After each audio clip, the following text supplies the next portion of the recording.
तो हेलो मेरे future agriculture सुपरवाइजरों, स्वागत है आपका फार्मर्स लव परिवार में। तो जो हम सीरीज चालू कर रखे हैं, आप एग्रीकल्चर सुपरवाइजर की तैयारी कर रहे हैं और पूरा भरोसा है कि आप बनेंगे, हम जीतेंगे क्योंकि हम जी तोड़ मेहनत कर रहे हैं और भीड़ से हट के मेहनत कर रहे हैं। तो उम्मीद है फर्स्ट क्लास आपने देखी होगी और प्ले स्टोर पे जाके फार्मर्स लव का ऐप भी इंस्टॉल किया होगा। उसमें जो प्रीवियस ईयर के सुपरवाइजर के पेपर हैं, पूरे जो भी 5 यूनिवर्सिटीज़ ने आज तक सुपरवाइजर के पेपर करवाए हैं, वो भी वहाँ पे मिलेंगे आपको free of cost previous year वाले फोल्डर में। प्लस आपको सिलेबस भी मिल गया होगा। ये सेकंड क्लास आपने प्ले की है। तो आज की क्लास में हम देखेंगे टिलेज के बारे में, और टिलेज इतना महत्वपूर्ण टॉपिक है सुपरवाइजर के लिए तो है ही, एग्रीकल्चर के लिए भी इतना महत्वपूर्ण है कि टिलेज के बिना एग्रीकल्चर पॉसिबल नहीं है। जैसा कि हमने फर्स्ट क्लास में बातें करी थी, मैंने जनरल इंट्रोड्यूस करवाया था आपको कि पूरी एग्रीकल्चर के 60 क्वेश्चन कहाँ से आते हैं, किस हिसाब से आते हैं और क्या क्या किस लेवल तक अपने को पढ़ना होता है एग्रीकल्चर सुपरवाइजर के लिए। तो उसी सीरीज में आज अपनी ये क्लास है। आई होप, उम्मीद कर सकता हूँ आपने हिंदी और राजस्थान जी के विष्णु सर की क्लासेस भी ली होगी और कोर्स के बारे में आप कुछ मन बना रहे हैं। चलो वो बातें चलती रहेगी, अभी बात करते हैं टिलेज की। तो हमने फर्स्ट क्लास में ये देखा था, जब हमने एग्रीकल्चर की डेफिनेशन देखी थी, उसी टाइम जो एग्रीकल्चर का पहला शब्द था, अपन ने बात की थी कि agriculture is a Latin word. Agriculture एक लैटिन भाषा का शब्द है जो 2 शब्दों से मिलकर बना हुआ है, अगार और कल्चरा। तो पहला ही जो एगर था उसका मतलब ही था मृदा। क्या था? मृदा।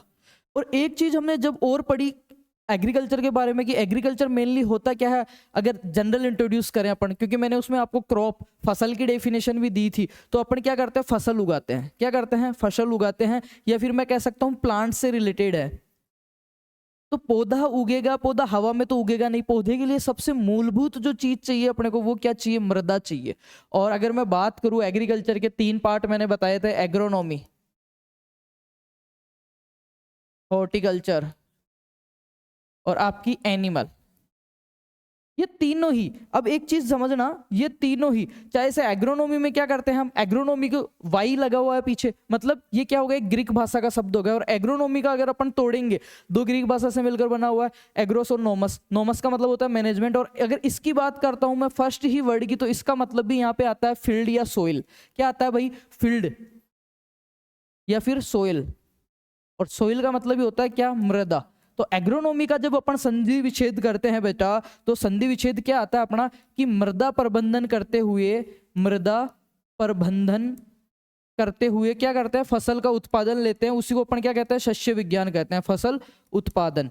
ये एग्रोनॉमी की नॉर्मल डेफिनेशन हो गई कि मृदा प्रबंधन। मृदा प्रबंधन को मैं यहाँ पे क्या कह सकता हूँ? खेत प्रबंधन भी कह सकता हूँ, फील्ड मैनेजमेंट भी कह सकता हूँ। क्या कह सकता हूँ? खेत प्रबंधन भी मैं इसको कह सकता हूँ कि मेरे को खेत प्रबंधन करते हुए मैं किसी क्रॉप का प्रोडक्शन ले रहा हूँ, फसल उत्पादन ले रहा हूँ, वो मेरे लिए क्या कहलाएगा? एग्रोनॉमी कहलाएगा। ठीक है, ये अब चीजें समझना। मैं टिलेज पढ़ाने आया हूं, पर यहाँ पे क्यों जा रहा हूँ? हॉर्टिकल्चर में करूंगा। तो हॉर्टिकल्चर जब अपन ने, मैंने बताया फर्स्ट क्लास में इंट्रो में, सबसे पहले ही हॉर्टिकल्चर एक लैटिन भाषा का शब्द, हॉर्टस और कल्चर। हॉर्टस का मतलब होता है इनक्लोज एरिया, एक बाड़बंदी वाला एरिया जहाँ पे अपन उद्यान लगा रहे हैं, पेड़ पौधे लगा रहे हैं। और जब पेड़ पौधे लगाने के लिए जब अपन पढ़ते हैं, तो सबसे पहले अपने पास क्या आता है? Site of selection.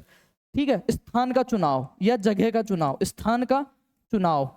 ठीक है, अब समझना इस चीज को बेटा। यहाँ पे स्थान का चुनाव आता है पहला ही, जब अपन बगीचा लगाने की विधियां पढ़ते हैं उससे पहले लगाते हैं कि बगीचा लगाने के लिए स्थान का चुनाव, साइट का सिलेक्शन। ठीक है, ये तक समझ में आ गया। और जब स्थान का चुनाव देखते हैं, तो उसमें सबसे पहली चीज अपन क्या देखते हैं कि वहां की सोइल कैसी है। सबसे पहले सोइल देखते हैं, वहां की क्या देखते हैं? सोइल देखते हैं। वहां की क्या देखते हैं? मृदा देखते हैं। वहां पे क्लियर, वहां पे क्या देखते हैं? मृदा देखते हैं। अब आगे चलो, जब एनिमल का इंट्रोड्यूस मैंने करवाया, तो एनिमल में अपन क्या करते हैं? पशुपालन के बारे में पढ़ते हैं। तो पशु को अपन सिलेक्शन की विधियां पढ़ते हैं, पशु को ले आए। फिर उसके बाद में सबसे मेजर प्रॉब्लम आती है कि पशु को रख रखाव, रखने के लिए कितनी जगह चाहिए, फ्लश कैसा होना चाहिए। तो यहाँ पे भी बिना मृदा के, बिना सतह के, बिना खेत के आप पशु को भी नहीं रख सकते। तो मेरा डायरेक्ट इनडायरेक्ट ये है कि सारा एग्रीकल्चर और सारे टॉपिक घूम फिर के शुरू अगर जहां से हो रहे हैं, तो वो कहाँ से हो रहे हैं भाई? मृदा से हो रहे हैं। और मृदा को अपन एग्रीकल्चर में सोइल बोलते हैं। वैसे अगर बात करूं तो क्या बोलते हैं? LAND, लैंड, सतह, सरफेस। ठीक है, या फिर कह सकता हूं फ्लोर। ये सब इसी के नाम है। और अगर अपनी भाषा में बात करूं तो मैं इसको क्या कह सकता हूं? क्या कह सकता हूं? धरती माँ। क्या कह सकता हूं? धरती माँ। तो ये आप समझ लो कितनी जरूरी है। एक बच्चा पैदा होता है, एक बच्चा जन्म से लेके जब जन्मता है तो भी वो माटी में खेलता है, और जब मरता है तब भी वो क्या, माटी के अंदर ही, धरती माँ के अंदर ही मिल जाता है, धरती माँ के अंदर ही मिल जाता है। अब ये चीज मैंने इसलिए समझाई कि जो टिलेज है, चाहे इसे मैं हॉर्टिकल्चर करूँ, चाहे इसे मैं सीरियल क्रॉप्स उगाऊं, चाहे मैं धान उगाऊं, चाहे इसे मैं एग्रोनॉमी वाली उगाऊं, चाहे मैं पशु पालूं, चाहे मेरे को बच्चा, चाहे मेरे को मकान, कुछ भी XYZ करनी है, मनुष्य को सरवाइव करना है, रहना है, तो उसको क्या, धरती तो सबसे ज्यादा जरूरी है, धरती तो सबसे ज्यादा जरूरी है। और इसका मतलब आप यहीं से समझते हो कि एग्रीकल्चर का पहला जो शब्द था उसमें भी मर्दा है, फिर एग्रीकल्चर की पहली ब्रांच एग्रोनॉमी, उसमें भी मर्दा है, हॉर्टिकल्चर के लिए भी साइट सिलेक्शन पे जाते हैं तो मर्दा ही देखते हैं। तो मैं ये कह सकता हूं कि बिना मृदा के कुछ भी नहीं है। अब अपन ने एग्रोनॉमी जब पढ़ेंगे कि मृदा प्रबंधन करते हो, फसलों का उत्पादन, खेत प्रबंधन, तो खेत प्रबंधन और मृदा प्रबंधन जो शब्द आ रहा है, इसमें पहली स्टेप क्या होती है आपका, टिलेज। क्या होता है, टिलेज। अब टॉपिक पे आते हैं अपन, ठीक है, अब टॉपिक पे आते हैं अपन।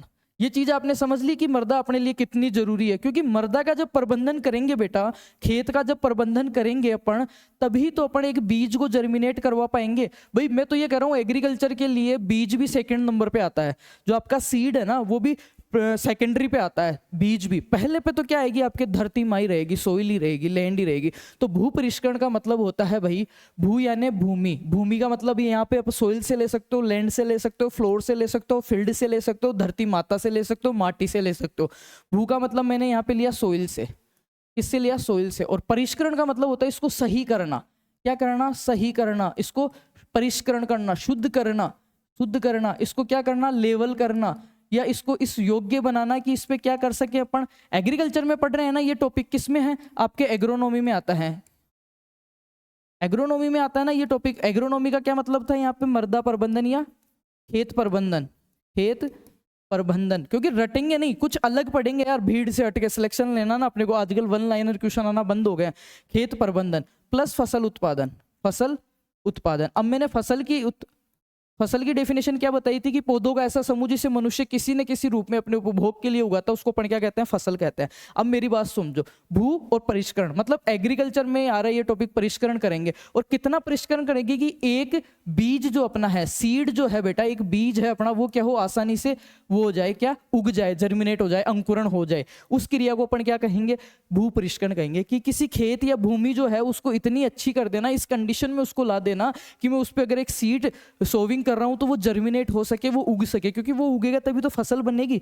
और ये प्रबंधन में क्या आता है, सबसे पहले ये आता है समझना, एक गोचर भूमि है, एक गोचर भूमि है बिल्कुल खाली। मैंने कहा कि भाई जा, इस पे क्या करनी है तेरे को, एग्रोनॉमी, एग्रीकल्चर करनी है, फसल उगानी, तो तुम जाते बीज डाल दोगे क्या उसमें? अगर बीज डाल दोगे तो फसल उग जाएगी क्या? नहीं उगेगी।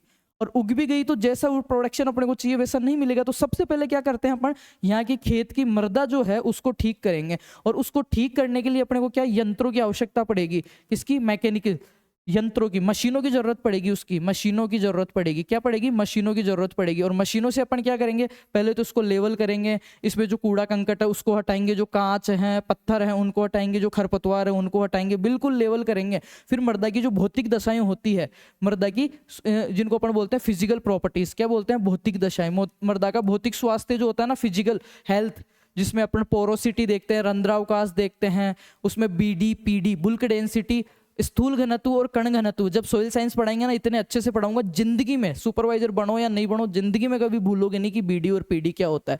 BD बुल्क डेंसिटी, स्थूल घनत्व 1.33, और इससे डबल होता है जस्ट PD, पार्टिकल डेंसिटी, कण घनत्व, केवल कणों का वजन 1.66, 1.33 का डबल कितना हो गया, 2.66, एक का डबल 2 और 3 का बड़ 6, तो 2.66 हो गया। और पार्टिकल डेंसिटी ऐसी है जिसको चेंज नहीं कर सकते, ट्रू डेंसिटी बोलते हैं इसको। वो सारी चीजें अपन वहां पे पढ़ेंगे, अभी अपन टिलेज को पढ़ रहे हैं, ठीक है। तो मशीनों के द्वारा, यंत्रों के द्वारा खेत की मृदा को या सतह को इतना अच्छा कर देना, इस सुटेबल कंडीशन में ले आना कि मैं कोई भी बीज या पौधा लगा रहा हूँ वो आसानी से ग्रो हो सके, आसानी से उग सके, उसको मैं क्या कहूंगा बेटा, टिलेज या भू परिष्करण कहूंगा। ये नॉर्मल समझ में आया। और टिलेज क्यों जरूरी है, चाहे मेरे को हॉर्टिकल्चर जरूरी हो, चाहे कुछ भी हो। मैं कह रहा हूँ एग्रीकल्चर आपको करना है, फसल आपको आपको उगाना है तो फर्स्ट स्टेप ही आपका क्या रहेगा, भूपरिष्करण। आपने देखा होगा चाहे से अपने घर पे एक फसल लेते हो साल की, चाहे 2 लेते हो चाहे 5 लेते हो, सबसे पहले क्या करते हैं अपने पापा, बड़े पापा, ताऊ जो भी हैं अपना ट्रैक्टर लेके जाते हैं और खेत में जो तैयारी करते हैं, खेत में पड़ाव करते हैं, हेरो लगाते हैं, कल्टीवेटर लगाते हैं, रोटोवेटर लगाते हैं, पटवास लगाते हैं, लेवलिंग करते हैं, वो सारा किस में आ जाता है, टोटल चीज वो किस में आ जाती है, टिलेज में आ जाती है। किस में आ जाती है बेटा, टिलेज में, या फिर फील्ड मैनेजमेंट में, या मैं कह सकता हूँ सोइल मैनेजमेंट में, मृदा प्रबंधन में वो चीजें आ जाती हैं। तो आई थिंक समझ गए होंगे कि टिलेज क्या है। सबसे पहले अपने को ये समझना जरूरी है क्योंकि आजकल वन लाइनर क्वेश्चन आना बंद हो गए हैं, रटी रटाई चीजें आजकल नहीं आती है। आते बहुत ईजी है क्वेश्चन, मतलब बहुत इजी, पर रटी रटाई लाइनें नहीं आती है। तो मैंने आपको टिलेज को सारा समझा दिया। अब अपन चलते हैं इसकी डेफिनेशन पे। क्या करते हैं बेटा, टिलेज की डेफिनेशन पे। उससे पहले मैं आपको बता देता हूं टिलेज क्या है, एक एंग्लो सैक्सन लैंग्वेज का शब्द है। सबसे महत्वपूर्ण चीज है ये याद कर लेना, कौन सी भाषा का, Anglo Saxon, Anglo Saxon, Anglo Saxon भाषा का शब्द है। सबसे पहली चीज, टिलेज जो आया है भूपरिष्करण, वो कहां से आया है, एंग्लो सैक्सन लैंग्वेज से आया है। लिख लेना, बहुत महत्वपूर्ण है ये। उसके बाद में बात करते हैं फादर ऑफ टिलेज की। इसका जनक कौन है, क्या बेटा इसका जनक कौन है, तो जनक कौन है इसका, जेंथ्रोटुल। कौन है, जेंथ्रोटुल। और जेंथ्रोटुल किसका जनक है, खरपतवार का भी है। खरपतवार या वीड साइंस बोलते हैं, H.H. हॉर्स होइंग हस्बेंड्री इनकी एक पुस्तक है, किसकी, जेंथ्रोटुल की। जब वीड साइंस पढ़ाऊंगा ना, इतना डीपली पढ़ेंगे, नैनलाल जी पढ़ेंगे, आपको मजा आ जाएगा। जिंदगी में किसी प्लेटफॉर्म पे नहीं पढ़ा होगा ऐसे, क्योंकि एग्रीकल्चर में सिर्फ पढ़ाता ही नहीं हूँ। ये जो जिनके बेसिस पे आज मैं खड़ा हूँ वो एग्रीकल्चर ही। आप मेरे को अगर इंस्टाग्राम पे फॉलो करते हो तो आपने देखा होगा कि एग्रीकल्चर से कितना जुड़ा हुआ हूँ बचपन से मैं। तो ये सब चीज़ें हमने सिर्फ पढ़ी ही नहीं है, पढ़ाई ही नहीं है, इन चीज़ों को जिया है हमने, ठीक है। तो इन हमारे से ज़्यादा महारत नहीं है किसी को इसमें, ठीक है। बात कर रहे हैं जेंथ्रोटुल की। जेंथ्रोटुल क्या है, अब देखना, टिलेज के बारे में मैंने बताया कि खेत को इस तरीके से लेवल पे तैयार कर देना कि उसमें कोई भी सीड, कोई भी प्लांट अगर अपन लगा रहे हैं, सोविंग कर रहे हैं, तो अच्छे से वो जर्मिनेट हो सके, उसको टिलेज कहेंगे। टिलेज एंग्लो सैक्सन भाषा का है। जेंथ्रोटुल जो है इसका फादर है, और जेंथ्रोटुल एक और जनक है खरपतवार विज्ञान का, खरपतवार विज्ञान का। अब मैंने एक चीज बताई, टिलेज में क्या करते हैं, जो अपने खेत में नहीं चाहिए उन चीजों को हटाते हैं अपन। मैंने अभी जब बताया था कि गौचर भूमि में ट्रैक्टर दिया तो आप क्या करोगे, सारी चीजों को हटाओगे, कूड़ा कंकड़ पत्थर, ठीक है, कांच खरपतवार, उनको। तो कहीं ना कहीं मैंने ये कहा कि जो अननेसेसरी चीजें हैं उनको हटाते हैं, उसको टिलेज कहते हैं, उसका जनक है जेंथ्रोटुल। तो खरपतवार भी तो अननेसेसरी है। खरपतवार की जब अपन डेफिनेशन पढ़ेंगे तब यही पढ़ेंगे ना कि वे अनावश्यक पौधे, याद करो याद करो, वे अनावश्यक पौधे जिन्हें किसान उगाते तो नहीं है पर वो उग जाते हैं और लाभ की तुलना में हानि करते हैं, वो खरपतवार कहलाते हैं। और खरपतवार का जनक कौन है, जेंथ्रोटुल। तो कहीं ना कहीं इस गंदगी का मतलब जो अपने अननेसेसरी चीज है उसका खरपतवार से संबंध है ना। तो समझ में आया, याद रहेगा आपको, ठीक है। तो दो चीज अपनी क्लियर हुई कि टिलेज एक एंग्लो सैक्सन लैंग्वेज का शब्द है। सेकंड चीज ये क्लियर हुई कि इसका जो जनक है वो जेंथ्रोटुल है। अब आगे बात करते हैं बेटा इसकी डेफिनेशन की। तो इसकी डेफिनेशन की मैं इसको, हाँ सुनिए आप, इसकी डेफिनेशन क्या होती है टिलेज की, कि मृदा में यंत्रों की सहायता से, मृदा के अंदर, मैंने पहले ही बताया यंत्रों की सहायता से, मैकेनिज्म, यंत्रों की, मृदा में यंत्रों की सहायता से किया गया कार्य क्या कहलाता है आपका, भूपरिष्करण या टिलेज कहलाता है। क्या कहलाता है बेटा, टिलेज कहलाता है। मृदा में, ये इसमें नॉट सॉफ्टवेयर नहीं है, इस वजह से राइटिंग थोड़ी हैंड राइटिंग ऐसे ही हिंदी में मेरी, ठीक है। तो मृदा में यंत्रों की सहायता से किया गया जो कार्य है वो क्या कहलाता है, टिलेज कहलाता है। ये यंत्रों की जाने वाली क्रियाएं क्या कहलाती है, भूपरिष्करण कहलाती है। या फिर मैं कह सकता हूं कि मृदा के अंदर फसल लगाने के लिए, मृदा में फसल लगाने के लिए जो मशीनों से मैकेनिकल ऑपरेशंस जो करते हैं, मैकेनिकल ऑपरेशन क्या कह सकता हूं मैं, मैकेनिकल ऑपरेशंस, वो क्या कहलाते हैं, टिलेज कहलाते हैं। कि मृदा में फसल लगाने के लिए, मृदा में फसल उगाने हेतु मृदा को उचित बनाने के लिए, मृदा में फसल लगाने के लिए, मृदा में पौधा लगाने के लिए, मृदा में फसल लगाने के लिए, उसको उचित बनाने के लिए जो मैकेनिकल ऑपरेशंस करते हैं उनको क्या कहेंगे, टिलेज कहेंगे। या फिर मैं कह सकता हूँ मृदा में यंत्रों की सहायता से किया गया कार्य, यंत्रों में क्या आते हैं आपके, मशीन्स आती हैं, क्या आती है, मशीन्स आती है, उनके सहायता से किया गया कार्य क्या कहलाता है, टिलेज कहलाता है। क्या कहलाता है, टिलेज कहलाता है। और अगर मैं डेफिनेशन इसकी बात करूं तो physical manipulation of the soil, physical manipulation of the soil, physical manipulation of the soil, soil में क्या कर रहे हैं, फिजिकल मैनिपुलेशन, फिजिकल चेंजेस कर रहे हैं, किसके थ्रू, टूल्स के through, tools, TWL tools, physical manipulation कर रहे हैं सोइल में, क्योंकि जब टिलेज करेंगे खेत में, जैसे डग्गड़ थे आपके जिनको अपन बोलते हैं पेड़, ठीक है, क्या बोलते हैं पेड्स, पीईडीस, पेड्स। पेड्स किनको बोलते हैं? जो ढेले बने होते हैं, जो ढेले थे, ठीक है, ढेले, कठोर परत थी,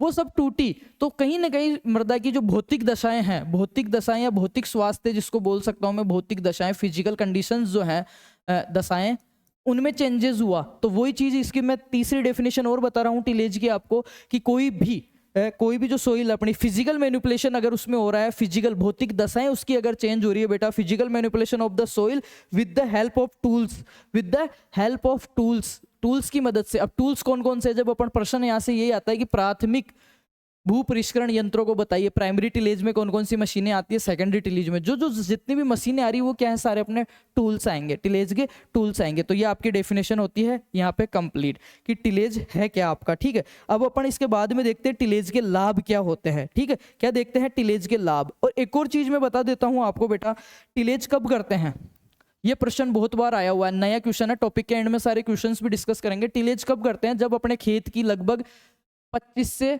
50% तक नमी, 25 से 50% तक जो ह्यूमिडिटी है, जो नमी है, वो नष्ट हो जाए, नष्ट हो जाए। इसका मतलब लगभग 50 से 75% उसमें नमी हो, नमी हो। एक ही बात है, मैं कह रहा हूं कि तुम्हारे पास 100 रुपए हैं, 100 रुपए में से तुमने 25 से 50 रुपए खर्च कर दिए, एक ही बात है। या फिर मैं कहूं कि तुम्हारे पास 50 या 75 रुपए बचे हैं, तो वो सेम ही बात है ना दोनों में। तो एक ये खेत है, ऐसा नहीं इसमें पानी भरा हुआ और आप टिलेज कर रहे हो तो भी नहीं होगा, और ऐसा भी नहीं कि पूरा सूखा पड़ा है, बिल्कुल सूखा पड़ा है, ड्राई, और उसमें आप टिलेज कर रहे हो कोई भी, क्योंकि उसमें कोई भी मशीन आप चलाओगे, मैनिपुलेशन उसका करोगे, किसी टूल को आप यूज करोगे, तो इतनी कठोर परत में वो टूल्स यूज ही नहीं होंगे। इसलिए टिलेज करने की सबसे जो बेटर कंडीशन है वो क्या रहती है कि आपके खेत के अंदर लगभग 25 से 50% तक, 25 से 50% तक नमी क्या होनी चाहिए, नष्ट हो जाए। या फिर दूसरी मैं कह सकता हूं कि उसमें 50 से 75% तक नमी जो है मृदा में वो बनी रहे, ह्यूमिडिटी जो RH है वो बनी रहे। उस टाइम क्या करोगे आप, चाहे हल चलाओ, चाहे पटवास चलाओ, चाहे कुछ भी चलाओ, सोइल ऐसी कंडीशन में रहेगी कि वो सारे जो फिजिकल चेंजेस होंगे उनको एक्सेप्ट करेगी। तो पहली चीज तो ये क्लियर हो गई। ये क्वेश्चन आता है कि टिलेज करते समय खेत की क्या कंडीशन होनी चाहिए, तो अपने को दोनों लाइनें याद रखनी है। पहली लाइन तो ये होगी कि 25 से 50% नमी नष्ट हो जाए, अथवा 50 से 75% नमी उसमें उपस्थित हो, उस समय अपने को क्या करना चाहिए, टिलेज करना चाहिए। चलो एक बात तो ये हो गई, और टिलेज का मतलब हमने समझ लिया, शब्द कहाँ से आया वो हमने समझ लिया, जनक कौन है वो हमने समझ लिया। अब अपन बात करते हैं टिलेज के फायदे, कि टिलेज करते क्यों है, बेनिफिट्स ऑफ टिलेज, भू परिष्करण के लाभ, भू परिष्करण के लाभ। फिर टाइप्स वगैरह पढ़ेंगे, बड़ा मजा आएगा इस टॉपिक में। भू परिष्करण के लाभ की अगर मैं बात करूं, तो पहला ही लाभ अगर मैं बात करूं इसकी भू परिष्करण के लाभों में, तो मृदा की भौतिक दशाएं सही हो जाएगी। पहला ही क्या है, मृदा की भौतिक दशाएं। और एक बीज को, जब अपन सीड का टॉपिक पढ़ेंगे, जब बीज के बारे में अपन पढ़ेंगे, तो उसमें अपन एक चीज पढ़ेंगे कि बीज जर्मिनेट कब होता है, जब उसको उसकी फेवरेबल कंडीशंस मिलती है। फेवरेबल का मतलब है उसको जो चीजें चाहिए, संतुलित चीजें जो चाहिए, कि एक बीज को उगने के लिए प्रकाश चाहिए, ठीक है, एक तापमान चाहिए, एक नमी चाहिए, न्यूट्रिएंट्स चाहिए, पोषक चाहिए, ठीक है, हवा चाहिए, उसको ऑक्सीजन भी चाहिए। तो ये हवा वगैरह, एक कठोर, बिल्कुल कठोर परत वाला खेत है, उसमें बीज को घुसा के आगे, तो ना तो उसको हवा मिली, पोरोसिटी जिसको बोलते हैं अपन, ना उसको न्यूट्रिएंट्स मिले यहाँ पे, ना उसको क्या ह्यूमिडिटी मिली, ना उसको अच्छा टेम्परेचर मिला, ना उसको सही से लाइट और प्रकाश मिल पाया, तो क्या वो जर्मिनेट होगा, नहीं हो पाएगा। और अपन टिलेज क्यों कर रहे हैं, क्योंकि अच्छा जर्मिनेशन होगा, अच्छा जर्मिनेशन होगा तो फसल अच्छी होगी, फसल अच्छी होगी तो अपने को क्या उत्पादन या प्रोडक्शन है वो अच्छा मिलेगा। और फसल की परिभाषा में यही पढ़ा था कि पौधों का ऐसा समूह जिसे मनुष्य किसी न किसी रूप में अपने उपभोग के लिए उगाता है, अच्छी क्वालिटी और अच्छा प्रोडक्शन मिलेगा, तो चाहे वो गेहूं को खाने के लिए काम में ले, चाहे से वो चारे के लिए काम में ले, चाहे वो उसको बेच के मंडी में फाइनेंशियल इनकम के लिए काम ले, पर उसको अच्छे से अच्छा फायदा मिलेगा। तो वही चीज है। तो पहला ही टिलेज का मैं फायदा बता रहा हूं आपको, ठीक है। टिलेज के लाभ जब अपन पढ़ते हैं, तो पहले ही टिलेज के लाभ में अपन क्या पढ़ते हैं बेटा, सबसे पहले कि मृदा के अंदर फिजिकल, केमिकल और बायोलॉजिकल तीनों दशाएं, मृदा की भौतिक दशाएं। अब समझना, मृदा की भौतिक दशाएं, भौतिक दशाएं, भौतिक दशाओं में मैंने बता दिया क्या आता है। दूसरा मृदा की जैविक दशाएं, समझना इनको मैं, जैविक दशाएं, जैविक दशाओं में आता है मृदा की जैविक दशाएं और मृदा की रासायनिक दशाएं। रासायनिक दशाएं क्या हो जाती है, ऑल गुड हो जाती है, ऑल गुड हो जाती है। इसका मतलब समझ रहे हो, बहुत अच्छी हो जाती है। भौतिक दशाओं में मैंने बता दिया आपको कि लेवलिंग हो जाएगी, जो पैड्स आपके हैं, क्लाउड्स जो हैं वो कम हो जाएंगे, ठीक है, खरपतवार हट जाएगा। जैविक दशाओं को समझना, ये खेत, इसमें कभी भी ट्रैक्टर नहीं चला। जब इसमें ट्रैक्टर चलेगा, इसमें मृदा को उथल पुथल होगी, तो इसमें जो सूक्ष्म जीव रहते हैं मृदा में, दो चीज, जब अपन मृदा का संगठन पढ़ेंगे तब उसमें पढ़ेंगे 50-50%। 50% उसमें रहता है ठोस भाग और 50% रहता है उसमें पोरोसिटी। क्या रहती है? पोरोसिटी। 50% क्या रहती है उसमें? पोरोसिटी और रंध्रावकाश। क्या रहता है? रंध्रावकाश, ठीक है। इस 50 के अंदर भी 25 तो रहती है आपके सोइल एयर और 25 रहता है आपके सोइल वाटर। ऊपर का जो 50 है उसमें रहता है 45 + 5 कार्बनिक पदार्थ और खनिज पदार्थ। ये आपने पढ़ा है। तो एक ये अगर अच्छी मृदाओं का, संतुलित मृदाओं का क्या है, उनका प्रॉपर्टीज है। जब इसमें 25% छेद रहेंगे, 25% पोरोस्पेस रहेगा, एक सोइल पार्टिकल और दूसरे सोइल पार्टिकल के बीच के अंदर हवा स्पेस रहेगा, तो ही इसमें नमी और हवा रुक पाएगी। और हवा और नमी रह पाएगी तभी इसमें क्या, लाभदायक सूक्ष्म जीव रह पाएंगे। लाभदायक सूक्ष्म जीव रह पाएंगे। क्या? आपके बेनिफिशियल जो माइक्रो ऑर्गेनिज्म है वो कब रह पाएंगे? चाहे जैसे वो केचुआ हो, केचुए के अलावा भी बहुत सारे ऐसे सूक्ष्म कीट हैं जो मृदा में अपने रहते हैं और बहुत लाभदायक होते हैं। जैसे बैक्टीरियाज हैं, ठीक है, जो नाइट्रोजन स्थिरीकरण करते हैं, जो फॉस्फोरस में काम आते हैं और मृदा को उपजाऊ बनाते हैं। फर्टिलिटी जो उसकी है, उत्पादन जो है फसलों का, वो बढ़ाते हैं, मृदा के उपजाऊपन वो बढ़ाते हैं, ठीक है। तो ये कब रह पाएंगे? जब अपन टिलेज करेंगे। ऐसा तो है नहीं एक बिल्कुल 10 साल से बिना ट्रैक्टर चली हुई, बिना हल चली हुई खेत और उसको खोदेंगे तो सूक्ष्म जीव मिलेंगे, नहीं मिलेंगे, क्योंकि उनको उनकी स्पेस ही नहीं मिल पा रहा, उनको स्पेस ही नहीं मिल पा रहा। ये खनिज पदार्थ, ये सब, तो ये मृदा का जब संगठन पढ़ेंगे तब आपको ये तीनों चीजें समझ में आ जाएगी कि मृदा की फिजिकल प्रॉपर्टी क्या होती है, बायोलॉजिकल प्रॉपर्टीज क्या होती है और केमिकल प्रॉपर्टीज क्या होती है। यहाँ पे सिर्फ अपन एक टॉपिक ले रहे हैं, टिलेज, भू परिष्करण, मृदा को अच्छा कैसे करे, परिष्कृत कैसे करे, वो पे पढ़ा रहा हूँ। और उसके बारे में मैंने डेफिनेशन बता दी है, शब्द के बता दिया, मैं उसके लाभ बता रहा हूँ। तो उसके लाभों में मैंने बताया कि मृदा की भौतिक, जैविक और रासायनिक दशाएं जो है बेटा, वो क्या हो जाएगी, बिल्कुल इंप्रूव हो जाएगी। क्या हो जाएगी? बिल्कुल अच्छी हो जाएगी। और जब ये तीनों अच्छी हो जाएगी तो मैं कह सकता हूं कि मृदा क्या हो जाएगी, बहुत उपजाऊ हो जाएगी, उपजाऊ हो जाएगी। और जब टिलेज कर देंगे, मेरे को एक चीज बताओ, जब मैंने टिलेज कंप्लीट कर दिया, टिलेज के बाद में सेकंड चीज क्या चाहिए एग्रीकल्चर में? सबसे महत्वपूर्ण वो होता है सीड।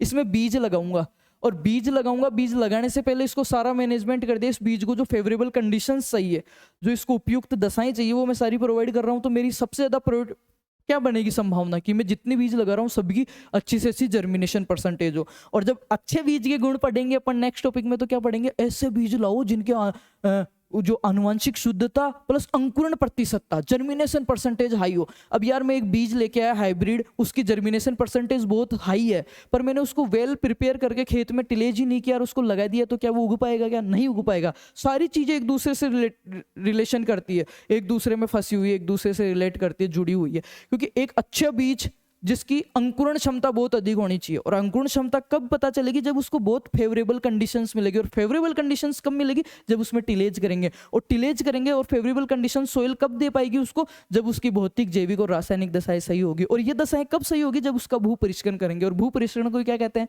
टिलेज कहते हैं, ठीक है। पहला लाभ मैंने बता दिया। बात करें अगर इसके सेकंड लाभ की, तो इसमें क्या कहेंगे? सूक्ष्म जीवों की क्रियाशीलता बढ़ जाएगी, वो मैंने इसी में लिखा दिया। और रोग कीट, जैसे उसमें बहुत सारे ऐसे कीटों के अंडे पड़े थे, कुछ ऐसे उसमें इंसेक्ट्स थे, कुछ लटें थी, वो सारी भी जब ट्रैक्टर चलेगा तो वो मर जाएगी। तो जैविक दशाओं के अंदर ही आ जाएगा वो लाभदायक और सूक्ष्म सारा, ठीक है। सेकंड नंबर पे बात कर लेते हैं बेटा,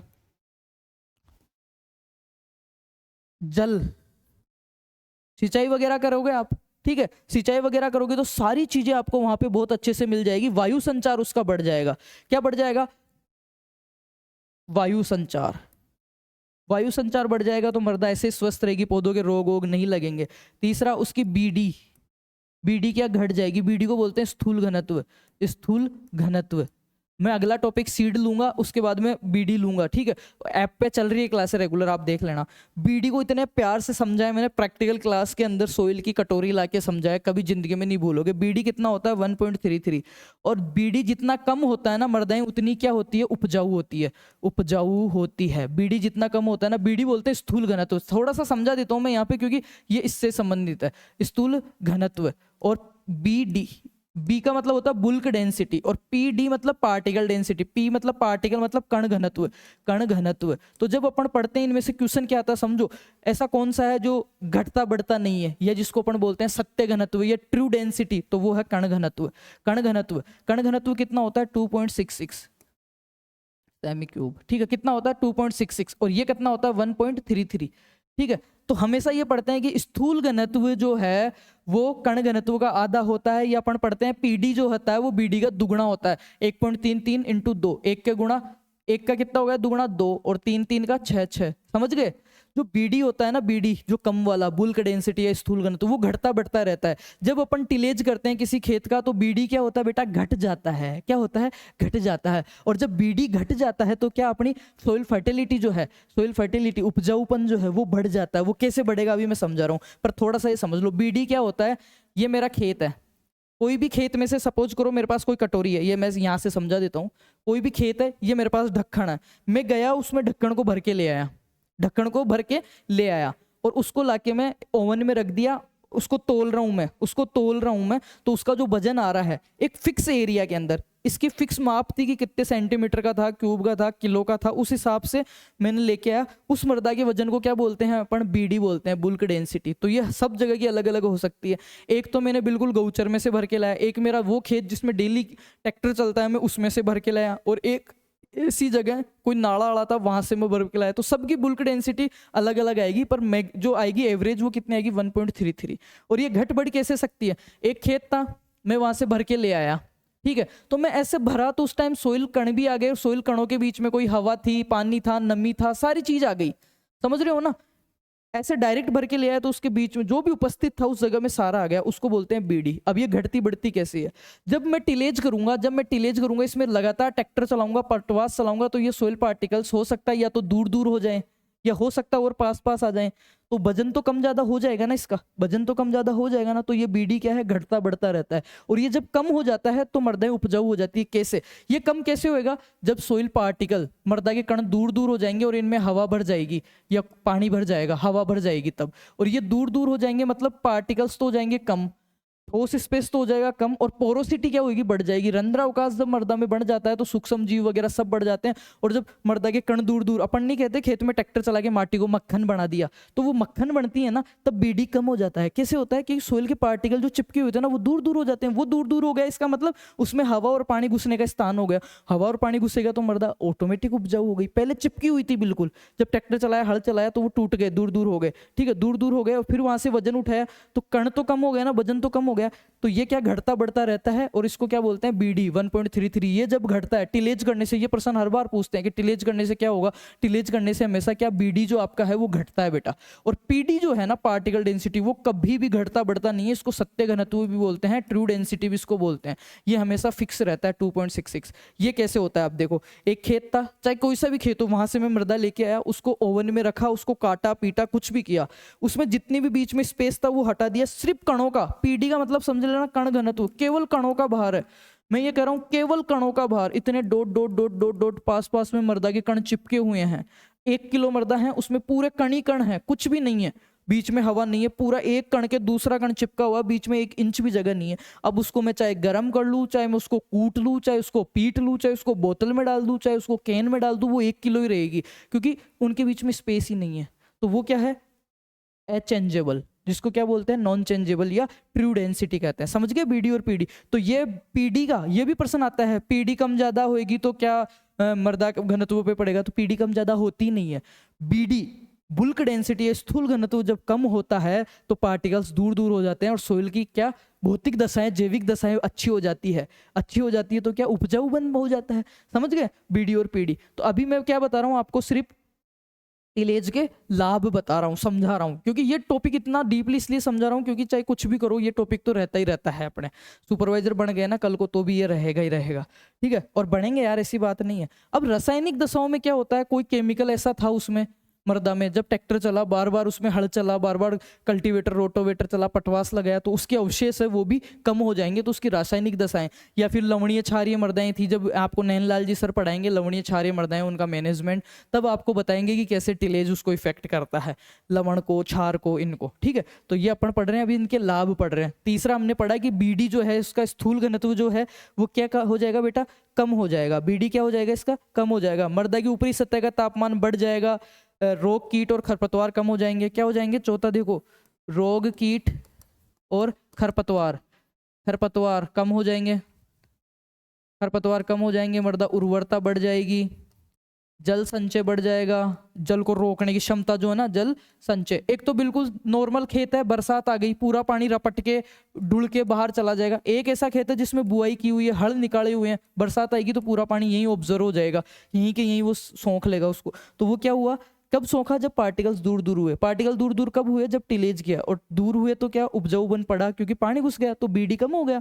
समझ गए, तो जल संचय बढ़ जाएगा, जल संचय बढ़ जाएगा, उर्वरता बढ़ जाएगी, और ऊपर की जो सतह है उसका तापमान बढ़ जाएगा। उसको काट देंगे ना अपन तो किरणें ऑब्जर्व होने लग जाएगी, रिफ्लेक्शन नहीं होगा, तो इससे जो रोग कीट है ना आपके कुछ ऊपर तापमान पे, वो भी खत्म हो जाएंगे। तो ये तो हो गए अपने क्या, टिलेज के लाभ। अब पढ़ते हैं टिलेज के उद्देश्य। ठीक है बेटा, अब पढ़ते हैं टिलेज के उद्देश्य, इसका मोटिव क्यों है, क्यों करते हैं, उद्देश्य किसके, भू परिष्करण के, भू परिष्करण के उद्देश्य। समझ में तो आ रहा है ना, बढ़िया से, बिल्कुल अच्छे से, आराम से। तो पहला ही इसका उद्देश्य क्या है, उचित बीज संज्ञा का निर्माण करना। पहला क्या है, उचित बीज संज्ञा, या मैं कह सकता हूं पहला उद्देश्य क्या है इसका, अच्छी क्यारी।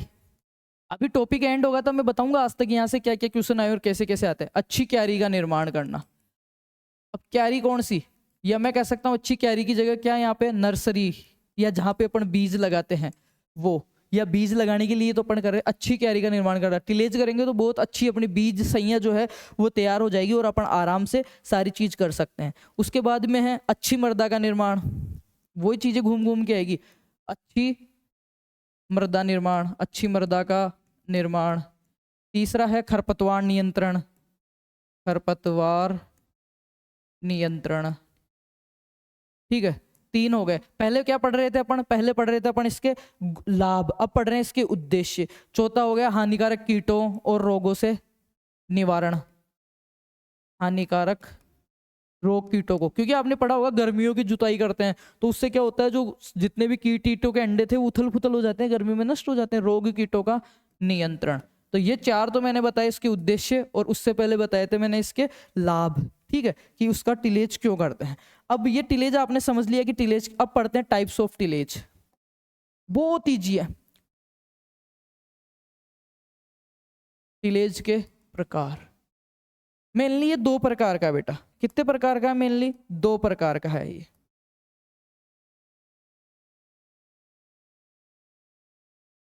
अगर मैं इसको थोड़ा सा और डीपली समझाऊं आपको, तो पहला तो है प्राइमरी सेकेंडरी से पहले मैं बता रहा हूं, पहला जो अपना है तैयारी करते हैं ये बुआई से पहले।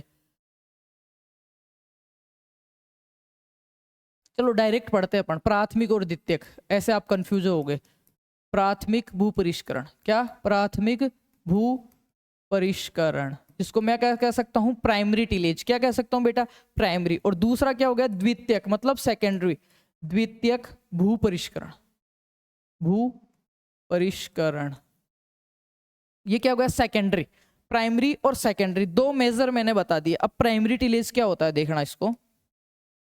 प्राइमरी टिलेज को अगर सीधा सा मैं बताऊं, सीधी सीधी भाषा में 3-4 मैं ऐसी लाइन बताऊंगा कि आपको देखते ही समझ में आ जाएगा कि प्राइमरी टिलेज होता क्या है। प्राइमरी टिलेज होता है सीधी सी, कोई भी खेत है, खेत में जाके जो पहली बार हल लगाते हैं ना उसको प्राइमरी टिलेज कहते हैं। और प्राइमरी टिलेज का हल क्यों लगाते हैं, मृदा की कठोर सतह को तोड़ने के लिए। तो मैं सीधा सा कह सकता हूं कि मृदा की सब सोइल जो होती है, सब सोइल आपने पढ़ा है, चिसेल हल, सब सोइल, सब पढ़ाऊंगा मैं। सब सोइल मृदा की कठोर परत को तोड़ने के लिए, कठोर परत को तोड़ने के लिए,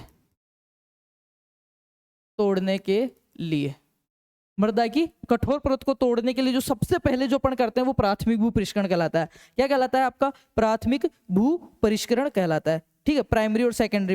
फॉर ओपनिंग लेयर मैं कह सकता हूँ क्या कि मृदा की जो कठोर सतह है उसको ओपन करने के लिए, जो सतह है सरफेस है उसको तोड़ने के लिए, या फिर इसको मैं कह सकता हूँ क्या, बुआई से पहले, बुआई से पहले अपन खेत में बुआई करते हैं, ये गौचर भूमि है, बुआई करने से पहले जो भी अपन चीजें कर रहे हैं इसमें, इसकी कठोर परत को तोड़ेंगे, फिर उनको उल्ट पुल्ट करेंगे, जो भी चीजें कर रहे हैं ना, बीज नहीं लगाए उससे पहले की जितने भी क्रियाएं, मेरे को ये बताओ बीज लगाने के बाद थोड़ी कठोर सतह तोड़ते हैं, पहले ही तोड़ते हैं ना, तो उससे पहले की जितनी भी क्रियाएं वो किस में आती है, आपके प्राइमरी टिलेज में आती है। किस में आती है बेटा, आपके प्राइमरी टिलेज में आती है। और अब द्वितीय का तो आप अपने आप समझ गए होंगे कि दिक्कत में क्या आएगा द्वितीय में, ठीक है। इसमें और क्या क्या आती है, प्राइमरी टिलेज में क्या है, मैं इतना सा कह दिया कि आफ्टर सोविंग, बुआई करने से पहले जितनी भी क्रियाएं हैं वो सारी किस में आएगी, प्राइमरी टिलेज में आएगी। अब आप समझ गए, जैसे कि डीप समर प्लोइंग होती है आपके, डीप समर प्लोइंग, गर्मियों की गहरी जुताई इसमें आ गई, ठीक है। आपका जो गहरी जुताई होती है, जुताई जितनी भी है ना वो इसी में आएगी, जुताई जितनी भी है वो सारी इसी के अंदर आ जाएगी। क्या आ जाएगी, जुताई। फसल बुआई से पहले बीज से तय करने तक की क्रियाएं है ना उसमें आती है, प्राथमिक भू परिष्करण में आती है। जितने भी जो हल हैं आपके, प्लाऊ हैं, हल और प्लाऊ। मेरे को एक बात बताओ, हल और प्लाऊ जो है ना, प्लाउज, हल जानते हो ना, जो पीछे से ऐसे होता है, मैंने अभी फोटो नहीं लगाया पीपीटी का, वो भी लगा देता, बिना पीपीटी पढ़ाते हैं अपन, रटी रटाई चीजें नहीं पढ़ाते। हल जो आपने सबने देखा है, हल जो आता है ना ट्रैक्टर के पीछे ऐसे रहता है, फिर वैसे घुस के ऐसे चलता है, धारियां बन जाती है, ठीक है, वो बुआई से पहले ही करते हैं, कठोर सतह को तोड़ने के लिए करते हैं हल। और प्लाऊ का आपका समझ आइए, गोल गोल चक्का घूमता रहता है, खाड़ी बनती रहती है, इधर की मर्दा इधर पड़ती है उठ उठ के, इधर की सोइल इधर उठ के पड़ती है। और हल और प्लाउज जो है ना वो प्राइमरी में आते हैं। प्राइमरी में क्यों आते हैं अभी मैं पूरा उदाहरण भी बताऊंगा। देखो टिलेज दो प्रकार का होता है। टिलेज होता क्या है, मर्दा को सही करना, तो सही दो बार करते हैं, एक तो फसल बोने से पहले करते हैं, एक बोने के बाद में करते हैं। बोने के बाद में कौन सी करते हैं, उसको क्या बोलते हैं, सेकेंडरी टिलेज बोलेंगे। बोने के बाद में क्या करता है पता है, जो बुआई आती है ना अपनी सीड ड्रिल, हड़ के ऊपर ही एक पेटी लगी हुई आती है, बक्सा, जो बीज मर्दा के अंदर पड़ता है। जब बुआई की विधियां पढ़ेंगे ना तब मैं पढ़ाऊंगा बुआई की विधियां। सबसे पुरानी विधि छिटकवा विधि, क्यारी विधि, ठीक है, सीड ड्रिल द्वारा और डिबलर द्वारा, वो बुआई की विधियों में अपन पढ़ेंगे, ठीक है। तो वो किस में आएगी, बुआई कर दी मैंने, ये खेत था पूरा लेवल तैयार कर लिया, इससे पहले बीज लेके आया ना, बीज वाला ट्रैक्टर आया ना बुआई करने वाला, उससे पहले जो भी क्रियाएं की वो प्राइमरी में आ गई। पर जब मैंने सीड ड्रिल से इसमें बीज इसमें डाल दिया, जर्मिनेशन हो गया, इसके बाद में जो मैं कर रहा हूँ ना, निराई गुड़ाई, डूचनी कर रहा हूँ, कटवा रहा हूँ, थ्रेशर आ रही है बीच में, मैनेजमेंट कर रहा हूँ फर्टिलाइजर्स का, न्यूट्रिएंट्स का, सिंचाई का, वो सारी किस में आ जाएगी, द्वितीयक में आ जाएगी बेटा। बीज लगाने से पहले पहले की जो माथाफोड़ी है वो किस में आ गई, प्राइमरी में आ गई। समझ गए, प्राइमरी टिलेज और सेकेंडरी टिलेज। और समझ लो इसको एक बार और बताता हूँ। जितने भी प्लाऊ हैं, जितने भी प्लाऊ हैं, जैसे एम डी प्लाऊ हो गया, अभी मैं इनका सबको बताऊंगा। मैंने यहाँ पे लिखा है कि जितने भी हल और प्लाऊज हैं जो कठोर सतह को तोड़ने का काम करते हैं, बुआई से पहले पहले यूज किए जाते हैं, वो किस में आते हैं, सारे प्राइमरी टिलेज में आते हैं। प्राइमरी टिलेज को ही अपन क्या कहते हैं, प्राथमिक भू परिष्करण कहते हैं बेटा। क्या कहते हैं अपन, प्राथमिक भू परिष्करण कहते हैं। अब आप कहोगे सेकेंडरी में क्या आता है, तो सेकेंडरी में जैसे अपन लेवलिंग हो गया, लेवलिंग करके जो सीड ड्रिल हो गई आपकी, सीड ड्रिल जानते हो ना, सीड कम फर्टिलाइजर ड्रिल भी आती है, एक जो खाद और बीज दोनों साथ साथ डालती है उसको, वो भी सेकेंडरी में आएगी आपकी। तो टिलेज जो है मेनली वो 2 टाइप्स का होता है। कौन कौन सा, प्राइमरी और सेकेंडरी। प्राइमरी और सेकेंडरी, ये मृदा की कठोर सतह को तोड़ता है, फसल बुआई से पहले किया जाता है। इसका उद्देश्य क्या होता है, मुख्य उद्देश्य क्या होता है, प्राथमिक का जुताई करना। खेत में जो जुताई करते हैं ना अपन, खेत अपना ऐसे ही पड़ा था पड़त में, और फसल लगाने से पहले उसमें जो ट्रैक्टर चलाते हैं, हल चलाते हैं, वो सारा प्राइमरी में आता है, और फिर जब उसको बुआई कर देते हैं वो सेकेंडरी में आता है। ये चीजें याद रखना बहुत काम में आएगी आगे। अब मैं इसके उदाहरण बता देता हूँ, यहाँ पे लिख देता हूँ, इस साइड लिख देता हूँ, ठीक है, लाल कलर में लिखता हूँ तो सही से दिखेंगे, येलो में लिख देता हूँ आपके। जो प्राइमरी टिलेज के उदाहरण कौन कौन से आपके, देखो जो यंत्र हैं, देसी हल, एमबी प्लाऊ, यहाँ दिख रहा है ना बेटा, सबको दिख रहा है, देसी हल, एमबी प्लाऊ। अब इनके प्लाऊ वगैरह के बारे में मैं आपको बताऊंगा। MB plough, chisel plough, country plough, disc plough. Disc अभी मैंने बताया ना इधर की उधर पटकता है, डिस्क प्लाऊ। चीसेल हल, हल भी बोलते हैं इनको, चीसेल, चीसेल, कुछ जगह चीजेल भी आपको मिलेगा। हल वो ये क्या होता है, एक तीखा होता है ऐसे खुरपी नुमा, जो कठोर सतहों को, जो वो काटोड़ा की जमीन होती है ना उसको करने के लिए होता है। ये हो गया प्राइमरी। अब बात कर लेते हैं अपन सेकेंडरी टिलेज की। तो सेकेंडरी टिलेज में आपके क्या क्या आते हैं, हैरो और कल्टीवेटर। क्या आते हैं, हैरो और कल्टीवेटर। हैरो, हड़ और हैरो में अंतर समझ लेना, हैरो और कल्टीवेटर। आपका एक रोटोवेटर जो है ना, रोटोवेटर, ये एक ऐसा आदमी है रोटोवेटर जो प्राइमरी में भी आ जाता है और सेकेंडरी में भी आ जाता है। ठीक है, देखा होगा रोटोवेटर कई बार अपन फसल बीज बोने के बाद में भी यूज करते हैं, मतलब फसल को खत्म करते हैं उस टाइम भी, और नई फसल लगाते हैं उससे पहले भी खेत में रोटोवेटर लगाते हैं जमीन को मक्खन बनाने के लिए। तो रोटोवेटर जो है वो प्राइमरी और सेकेंडरी दोनों में आ जाता है। किसमें? प्राइमरी और सेकेंडरी दोनों में आ जाता है। अब द्वितीयक भू परिष्करण में ये प्राथमिक के बाद में किया जाता है। ये जो द्वितीय भू परिष्करण है ना, वो कब किया जाता है? प्राथमिक के बाद में किया जाता है। इसके बारे में समझ लो, प्राथमिक देन सेकेंडरी। प्राइमरी के बाद में जो टिलेज किया जाता है सेकेंडरी में किया जाता है। 15 सेंटीमीटर से नीचे नहीं किया जाता। मर्दा की ज्यादा गहरी खुदाई नहीं कर सकते क्योंकि बीज लगा चुके हैं। द्वितीयक भू परिष्करण होता क्या है? सोविंग करना। बीज लगा चुके हैं, ज्यादा गहरा नहीं खोदेंगे, पौधे की जड़ें इफेक्ट हो जाएगी, उसको में करते हैं। तो इसमें क्या क्या उदाहरण आ गए आपके? आपने देखा होगा वो क्या बोलते हैं उसको, खुरपी। अपन कोई भी फसल लगाने के बाद में वो चीजें करते हैं ना, जो सारी चीजें इसमें आ जाती है द्वितीयक में। हैरो हो, कल्टीवेटर, खुरपी, कुदाली, फावड़ा, ये रिज मेकर, लेवलर, ये सब किसके उदाहरण आपके? सेकेंडरी टिलेज के, द्वितीयक भू परिष्करण के उदाहरण हैं बेटा। तो ये primary tillage, secondary tillage confirm हुआ कि बुआई से पहले पहले का प्राइमरी में आता है, बुआई के बाद का सेकेंडरी में आता है। आगे चलते हैं, टाइप्स ऑफ टिलेज। यंत्र मैंने बताई दिए सारे, अब पढ़ते हैं types of tillage. Types of tillage, ठीक है। पहला ही अगर मैं बात करूं, सबसे पहले मैं बात करूंगा किसकी? जीरो टिलेज की। जीरो टिलेज शब्द से ही समझ में आ गया होगा। जीरो को बोलते हैं शून्य। क्या बोलते हैं भाई?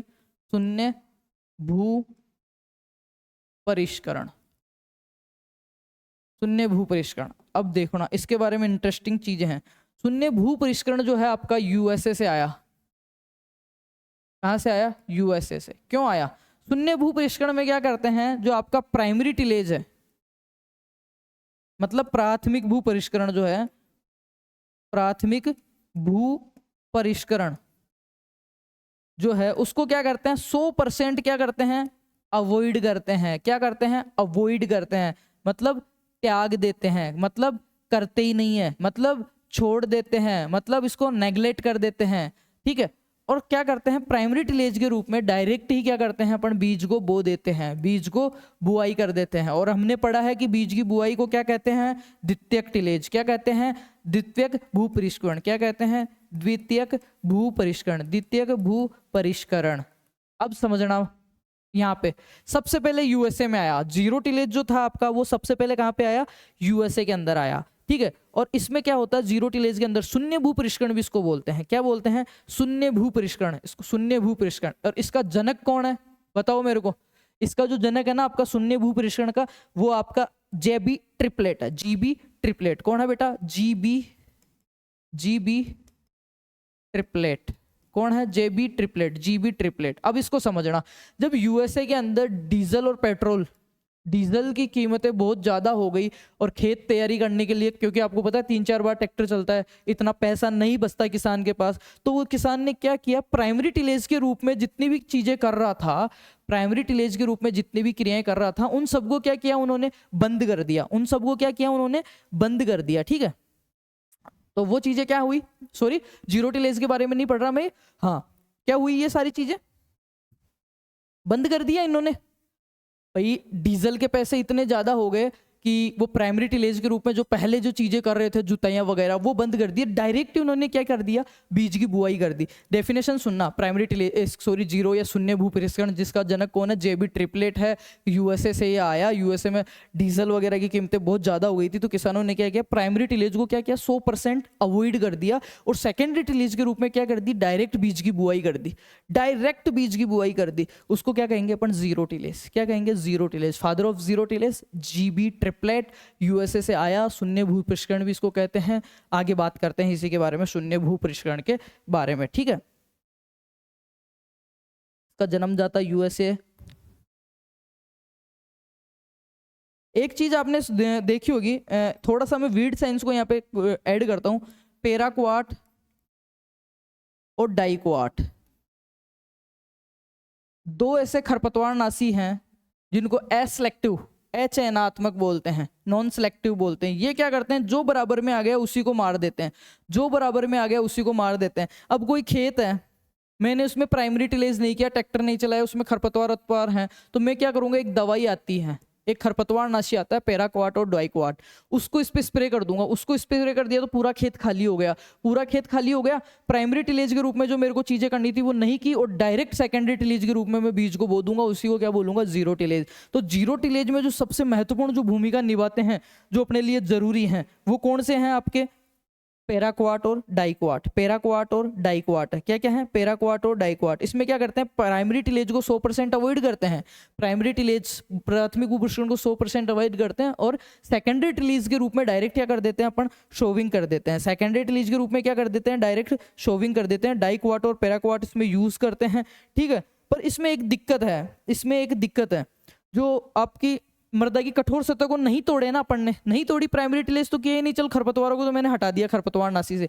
डाइक्वाट और पैराक्वाट वहाँ पे यूज होते हैं, जैसे रेलवे स्टेशन हैं, रेलवे जो लाइन्स हैं, रोड के दोनों किनारे खरपतवार हैं, उन पे अपन स्प्रे कर देते हैं तो सारे के सारे पेड़ पौधे खत्म हो जाते हैं रेलवे लाइन के दोनों साइड। ये क्या करते हैं, नॉन सेलेक्टिव है, ये सेलेक्टिव नहीं है, ये जो सामने आ गया ना पौधा उसी को मार देंगे। डाइक्वाट और पैराक्वाट जो चारे की दवाई जिसको अपन बोलते हैं, तो चारे की दवाई देके डायरेक्ट अपन ने चौमासे के अंदर क्या कर दी, बीज लगा दिया, उसको बोलते हैं जीरो टिलेज। क्लियर। पर जीरो टिलेज से एक दिक्कत होती है, जो कठोर सतह है ना वो नहीं टूट पाती, तो कुछ बीज जो है ना अंकुरण नहीं हो पाते। क्या, कठोर सतह जो है वो नहीं टूट पाती, तो कुछ बीज जो अपने हैं वो क्या नहीं हो पाते, सही से अंकुरण नहीं हो पाते हैं अपने, क्या नहीं हो पाते हैं, अंकुरण नहीं हो पाते हैं। इसके बाद में बात करते हैं शून्य भू परिष्करण के परिणाम। अंकुरण में कमी आ जाती है, मैंने बता दिया। मृदा की जो सतह है वो कठोर हो जाती है। इसके अलावा अगर मैं बात करूं तो जड़ों के विस्तार में कमी आ जाती है, ठीक है। जड़ों के विस्तार में टाइट रहेगी, अंदर से पूरी सॉलिड है, इसको पोरोसिटी नहीं मिल रही तो पौधे की जड़ें नहीं फैल पाएगी, अच्छा विकास नहीं हो पाएगा। ये सारा होगा जीरो टिलेज। अब आगे बात करते हैं अपन इसके बाद में, इसके लिख लो जल्दी जल्दी से आप कि जीरो टिलेज या शून्य भू परिष्करण यूएसए से आया था, यूएसए से आया। इसके अलावा इसमें क्या हुआ, जेबी ट्रिपलेट इसके फादर हैं। वैसे भू परिष्करण के फादर कौन है, जिंथ्रोटुल, ठीक है। जेबी ट्रिपलेट इसके फादर हैं। इसमें प्राइमरी टिलेज को 100% अवॉइड किया जाता है और सेकेंडरी टिलेज के रूप में डायरेक्ट शोविंग की जाती है। पर प्राइमरी टिलेज के मतलब जो खरपतवार वगैरह उनको हटाने के लिए डाइक्वाट और पैराक्वाट खरपतवारनाशियों का यूज किया जाता है। प्लस इसके नुकसान क्या है, इसमें फायदे तो ये हैं कि खर्चा कम लगता है, पर नुकसान ये है कि मृदा की कठोर सतह रहती है, इस वजह से सही से जर्मिनेट नहीं हो पाते, पौधे की जड़ें जो है वो विकसित नहीं हो पाती, पौधे की जड़ें हैं वो विकसित नहीं हो पाती, ठीक है। क्या नहीं हो पाती, जड़ें विकसित नहीं हो पाता। इसके बाद में अपन पढ़ते हैं मिनिमम टिलेज। ये तो हो गया जीरो टिलेज। अब पढ़ते हैं मिनिमम। मिनिमम का मतलब होता है न्यूनतम, न्यूनतम टिलेज या भू परिष्करण। न्यूनतम भू परिष्करण शब्द से समझ में आ रहा है कि कम से कम करेंगे। इसका जो जनक है वो कौन है, E.H. फोल्केनर। E.H. फोल्केनर लिख लेना ये चीज। शून्य भू परिष्करण का तो मैंने बता ही दिया, जेबी ट्रिपलेट। और इसका जो है न्यूनतम का वो कौन है, E.H. फोल्केनर। कौन है, E.H. फोल्केनर। न्यूनतम में क्या होता है, देखो न्यूनतम कम से कम, मिनिमम अंग्रेजी में क्या कहते हैं इसको, मिनिमम। मिनिमम टिलेज मतलब प्राइमरी टिलेज को सिर्फ इतना सा करेंगे, कम से कम करेंगे, कम से कम टिलेज करेंगे प्राइमरी टिलेज को, इतना सा कि मैं बीज को सिर्फ लगा सकूं। और उसके बाद में सेकेंडरी टिलेज के रूप में क्या कर दूंगा, डायरेक्ट बुआई कर दूंगा।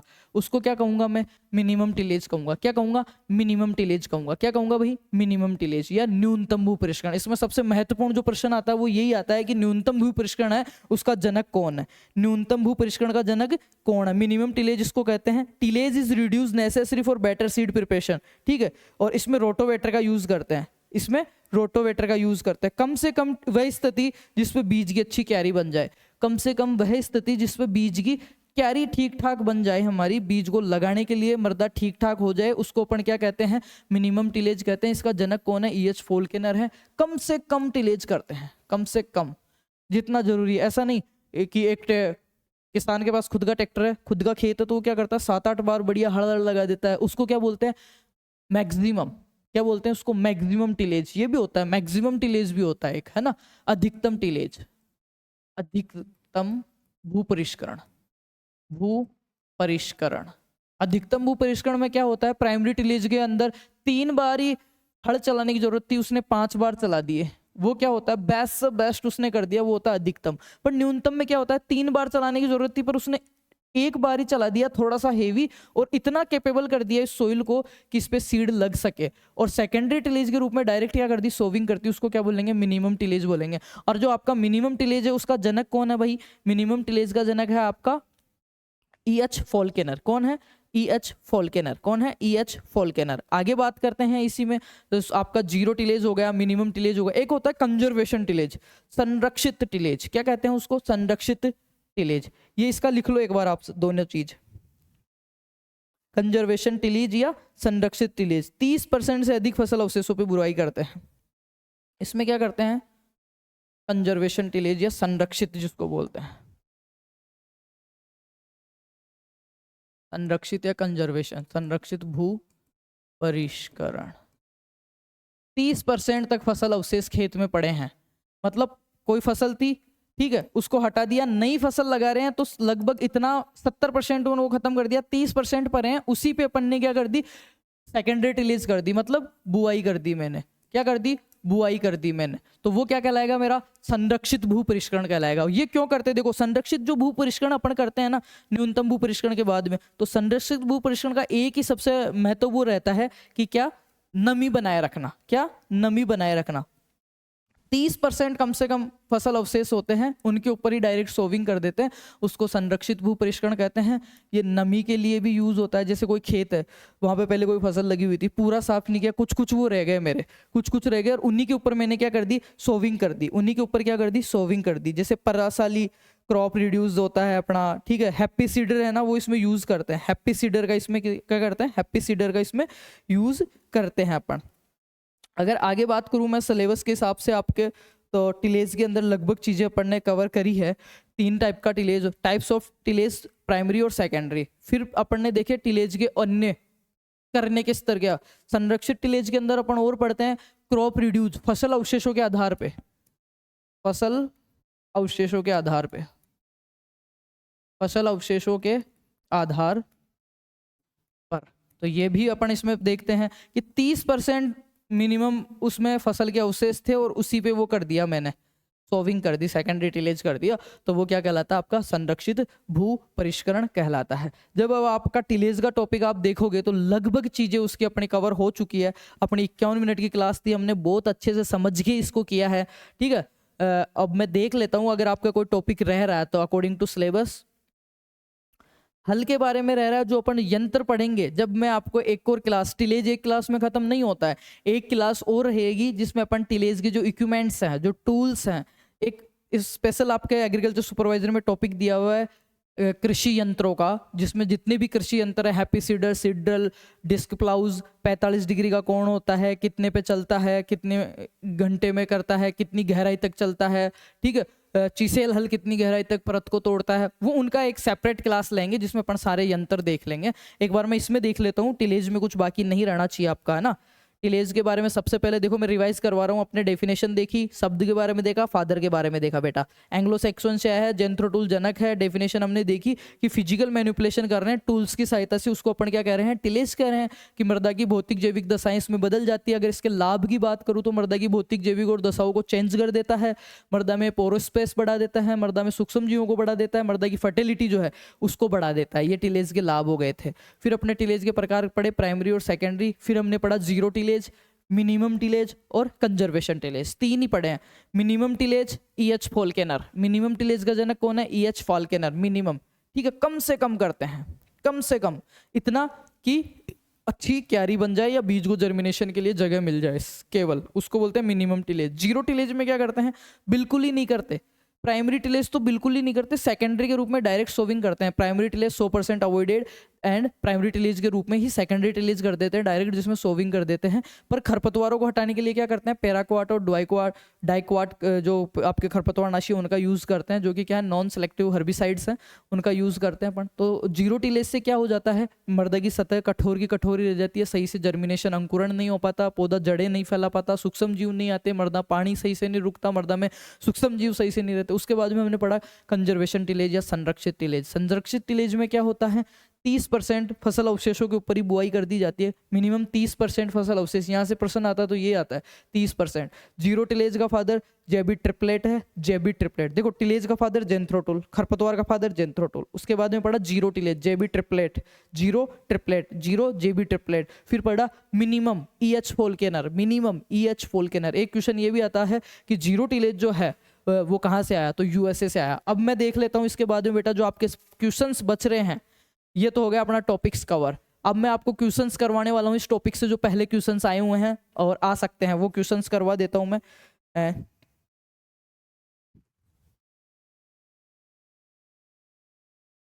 ठीक है, द्वितीयक भूपरिष्करण यंत्र का उदाहरण है, एक क्वेश्चन आया हुआ है द्वितीयक भूपरिष्करण यंत्र का उदाहरण है, तो उसमें डिस्क हैरो, मैंने बताया था हल और हैरो, जितने भी हल हैं वो आएंगे प्राइमरी में, जो हैरोज हैं, हेरोज है वो किस में आएंगे, सेकेंडरी में, क्योंकि हैरो कब करता है, फसल उगने के बाद में यूज होता है। सेकंड जो इसका क्वेश्चन है, मैंने आज PPT नहीं बनाई है इस कारण से, निम्न में से द्वितीयक भूपरिष्करण का उदाहरण नहीं है, गहरी जुताई, हैरोइंग, बुआइंग और पाटा लगाना। तो गहरी जुताई, गहरी जुताई आप सबको पता है किसका उदाहरण है, प्राइमरी का है। किसका है, प्राइमरी का। यहाँ से जो क्वेश्चन आते हैं वो ये एग्रीकल्चर सुपरवाइजर में आया हुआ क्वेश्चन है। इसके बाद में अपन देखते हैं WO में आया था 2018 में कि हैरो को बखार भी कहा जाता है, ब्लेड हैरो को। तो ये अभी जो अपन इंस्ट्रूमेंट वाला क्वेश्चन करेंगे ना क्लास, उसमें सारे कवर हो जाएंगे बेटा। इसके बाद में अपन देखते हैं भूपरिष्करण जनक कौन है, जेंथ्रोटुल है, ठीक है। इसके बाद में प्राथमिक भूपरिष्करण यंत्र है डिस्क हल, सीधा सा दिया हुआ डिस्क हल और सबके पीछे हैरो कल्टीवेटर लगा हुआ है। तो मैंने बताया था जितने भी हल और प्लाउज हैं, हल और प्लाउज जो हैं वो सारे क्या आते हैं, प्राइमरी में आते हैं। हैरोज वगैरह जो हैं वो सेकेंडरी में आते हैं। आपके सिड्रिल वगैरह जो है, कल्टीवेटर जो है, वो सारे किस में आते हैं, सेकेंडरी में आते हैं। तो ये अपना एक टॉपिक उम्मीद करता हूँ कंप्लीट हुआ होगा और आपके समझ में भी आया होगा। अगर आपके समझ में आया है तो हमने बेच लेके आए मून स्टार, एग्रीकल्चर सुपरवाइजर के लिए मून स्टार, उसमें GK विष्णु सर पढ़ा रहे हैं, हिंदी के लिए एक टीचर, एक मैम है सुरजीत जी सर हैं और मैम है। बहुत बेटर हम टीम बनाए हैं और बहुत अच्छा कंटेंट हम लेके आए हैं और दिन रात मेहनत कर रहे हैं आपके लिए। और आप भरोसा रखिए 5 साल से हम इस फील्ड में हैं और आपका सिलेक्शन बहुत नज़दीक तक, सिलेक्शन होना या नहीं होना बाद की बात है, पर हम जो 4,3100 में जो कोर्स हम सेल कर रहे हैं, मैं भरोसा दिला रहा हूँ। यहाँ तक अगर किसी ने क्लास देखी है, प्ले स्टोर पे जाओ, एप्लीकेशन को इंस्टॉल करो और क्लास देखो, डेमो क्लासेस और भी पड़ी है। अगर आपने यहाँ तक क्लास देखी और मैं आपको भरोसा दिला रहा हूँ, अगर आप इस बेस से जुड़ते हैं, सिलेक्शन होना नहीं होना आपकी किस्मत की बात है, पर आप ये नहीं कहोगे परीक्षा दे के वापस आके कि वीर भैया से जो बेच लिया था फार्मर्स लव से, उससे क्वेश्चन नहीं आए या उन्होंने मेहनत नहीं कराई या उन्होंने कॉन्टेंट गलत दे दिया। मैं कह रहा हूँ कॉन्टेंट और मेंटरशिप कंटिन्यू आपके टच में रहूंगा, जितनी ज़्यादा चीज़ें अच्छी बता सकता हूँ एग्जाम को लेके और पॉइंट्स, क्योंकि आजकल सिलेक्शन केवल पढ़ाई से ही नहीं होता, बहुत सी माइनर चीज़ें, नेगेटिव मार्किंग नहीं करनी, पेपर हैंडल कैसे करना है, 2 घंटे का टाइम मैनेजमेंट कैसे करना, बहुत सारी चीज़ें होती है। वो सारी चीज़ें टाइम टू टाइम आपको हम गाइड करते रहेंगे।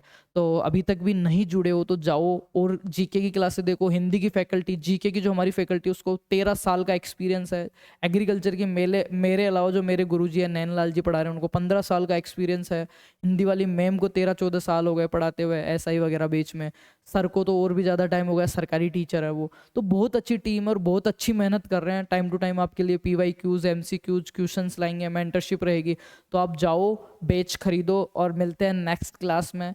और आपको पेड बेच लेना है तो आप फार्मर्स लव का ऐप इंस्टॉल कीजिए, अगर नहीं भी लेना है तो आप इंस्टॉल कीजिए। उसमें आपको 2015, 18, 24, 23 वाला जो है, 21, 22 वाला, वो सुपरवाइजर के पेपर मिल जाएंगे। उसके अलावा आपको सुपरवाइजर का सिलेबस मिल जाएगा। इसके अलावा WO का हिंदी में सिलेबस मिल जाएगा, WO के पुराने पेपर मिल जाएंगे, WRO, ARO, ठीक है, इन सब के पुराने पेपर आपको वहाँ पे मिल जाएंगे। और क्लासेस तो आपकी हो ही रही है रेगुलर। तो थैंक यू सो मच।